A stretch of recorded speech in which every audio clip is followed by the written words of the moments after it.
Assalomu alaykum. Oldingi darsimizda ushbu dasturga kod yozishni boshlagandik, lekin hali oxiriga yetkazmagandik. Bugun xudo xolasa shundan oxiriga yetkazamiz. Yuklash degan metodni yozdik oxiri. Endi qiladigan ishimiz manzil kirgizadigan o'zimizni JText fieldimizni ekranimizga qo'shib qo'yishimiz kerak, JFrame'imizga qo'shib qo'yishimiz kerak. Uning uchun add degan metoddan foydalanamiz. Buni avval ham qilganmiz. Bunaqangi ishlarni tepasiga qo'yamiz, tepa qismiga. Uning uchun border layout north deb qo'ysak bo'ladi. Undan keyin qiladigan ishimiz ko'rsatdan obyekt olish. Hozir biz bu tepada turgan narsani qildik-ku, mana bu narsani qildik-ku, lekin pastda turgan mana bu narsaga hech narsa qilganimiz yo'q, hali buni yaratganimiz ham yo'q, o'zimizni frame'imizga qo'shganimiz ham yo'q. Bugun xudo xolasa shu ishni qilib qo'yamiz. Uning uchun ko'rsat barobar new JEditor pane deyman. Hech narsa yozishim shart emas ichiga. Ko'rsatda set editable degan metodi bor. Bunga false deb yozib qo'yadigan bo'lsam, buni tahrirlab bo'lmaydigan bo'lib qoladi. E'tibor bersanglar, mana yozgan dasturimizda ichiga hech qanaqangi kod yozib bo'lmaydi. Ichiga hozir mishkani necha marta chersam ham kursor buning ichiga kelib tushmaydi. Buning ichiga hech narsa yozishning iloji yo'q. Buning ichiga tahrirlab bo'lmaydi buning ichidagi narsalarni. Tahrirlash aslida shart emas. Hech qanaqangi web brauzerni ichini ochib olib tahrirlab bo'lmaydi. Web brauzerlar asosan ko'rsatib beradi. Undan o'qish uchun foydalanamiz. Shuning uchun ham set editable degan metodni ishlatib, unga false degan qiymatni berdik. Bu bizni web brauzerimiz ichida biror bir saytni ochib beradigan bo'lsa, misol uchun shu doktor.uz saytini bizga ochib berayotgan bo'lsa, doktor.uz saytining ichida ham bir nechta matnlar bo'lishi mumkin. Mana har qanday veb sayt ichida ham bu matnlarni ustiga olib borib, sichqonchani bosgan vaqtimizda o'sha linkka o'tib ketish kerak. Uning uchun bu yerda hodisa bajariladi. Bu bajarilayotgan hodisaga kod yozishimiz uchun add hyperlink listener deb yozishimiz kerak. Buning ichiga ham hozir anonim klass ochib kod yozib qo'yamiz.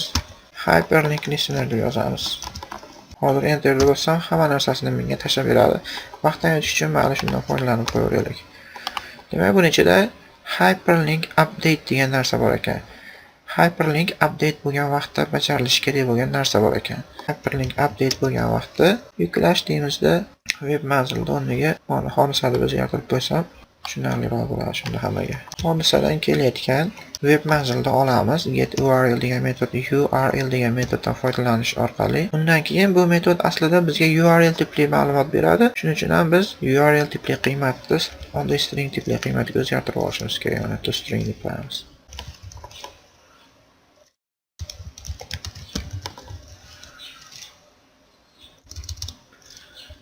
Hyperlink listener bo'lish kerak ekan. Biz noto'g'ri yozib qo'yibmiz. Hyperlinkni ustiga borib bosgan vaqtda, silkani ustiga borib bosgan vaqtda o'sha silkaga kirib ketadigan narsaga kod yozib bo'ldik. Endi qiladigan ishimiz JEditor pane'ni o'zimizning frame'imizga qo'shib qo'yishimiz qoldi xolos. Uning uchun har doimgidek add deymiz. Add degan metoddan foydalanib scroll pane bilan birga qo'yamiz.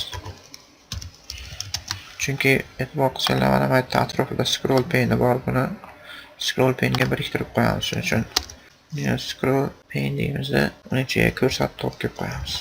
Border layout center deb yozib qo'yamiz. Butun frame'ni egallab tursin. O'zimiz ochayotgan frame'imizni koordinatalarini o'rnatish uchun set location metodidan foydalanib, bu yerga misol uchun 30.125 deb beraman. 30.125 koordinataga chiqarishi bilan ochayotgan oynamiz. Undan keyin oynamizni o'lchamlarini o'rnatib qo'yishimiz mumkin. Xolos, misol uchun 800 ga 450 deb. Set visible true deb ko'rinadigan qilib qo'yamiz. Shu bilan hamma narsa tayyor. Faqat oynani ko'rsatib qo'yish kerak xolos. Dasturni ishga tushadigan holatga o'zgartirib olib kelib qo'yish kerak xolos. Hozir bu dasturimiz yozgan klassimiz o'zini o'zi ishga tushib keta olmaydi, chunki bu yozgan klassimiz ichida main metodi yo'q. Main metodini shu klassni o'zini ichiga qo'shib qo'ysak ham bo'ladi.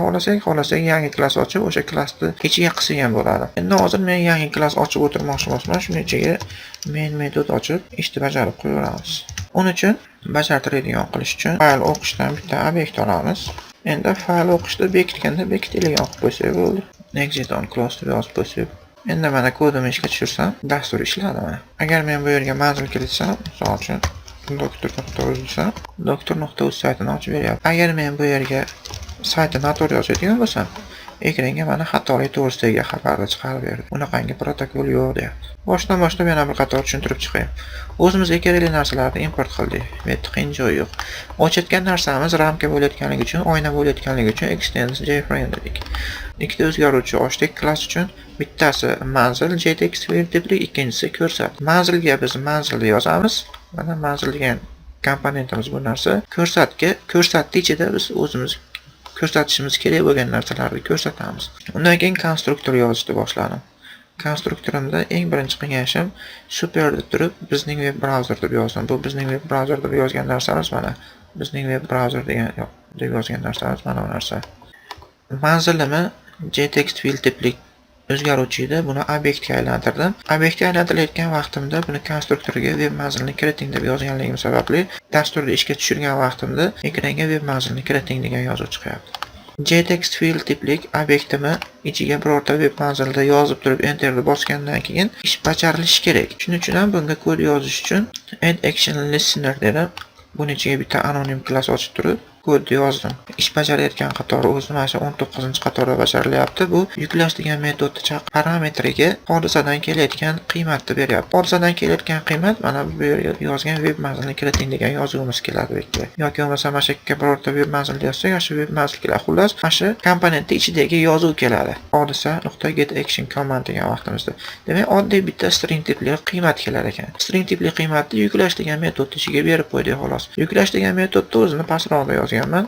Yuklash degan metodda bitta argumenti bor, string tiplik web manzil deb nomladim argument nomini. Bu try catch blok ochib olyapti-da, agar xatolik bo'lib qoladigan bo'lsa, bironta xato narsani foydalanuvchi kirgizib qo'yadigan bo'lsa, ekranga bu to'g'ridagi ma'lumotni chiqarib beryapti. Istisno to'g'risidagi ma'lumotni i.getMessage deb qo'yapti. I aslida bu istisno. Undan keyin ko'rsat degan komponentimiz ichiga web manzilda ko'rsatilgan qiymatni, ya'ni web manzilda o'rnatib qo'yapti. Manzilda ham qiymatni o'zgartirib qo'yadi. Bu manzilda qiymatni o'zgartirib qo'yayotganligi bizda mana bu yerdan boshlab kerak bo'ladi. Mana bu yerda kerak bo'lyapti. Agar foydalanuvchi birorta saytni ochib turib, u saytni ustidagi silkani ustiga sonchani chertadigan bo'lsa, o'sha silka mana bu yerga yozilib kelib qoladi xolos. Bu yerda boshqa ish qilinayotganligi yo'q. Manzil kiritilishi kerak bo'lgan komponentni qo'shdim. JFrame'imizga ko'rsatni qo'shdim. JEditor pane'ni qo'shdim. Undan keyin qaysi koordinatadan chiqishlarini ko'rsatdim. O'lchamlarini ko'rsatib qo'ydim. Ko'rinishini rost deb qo'ydim.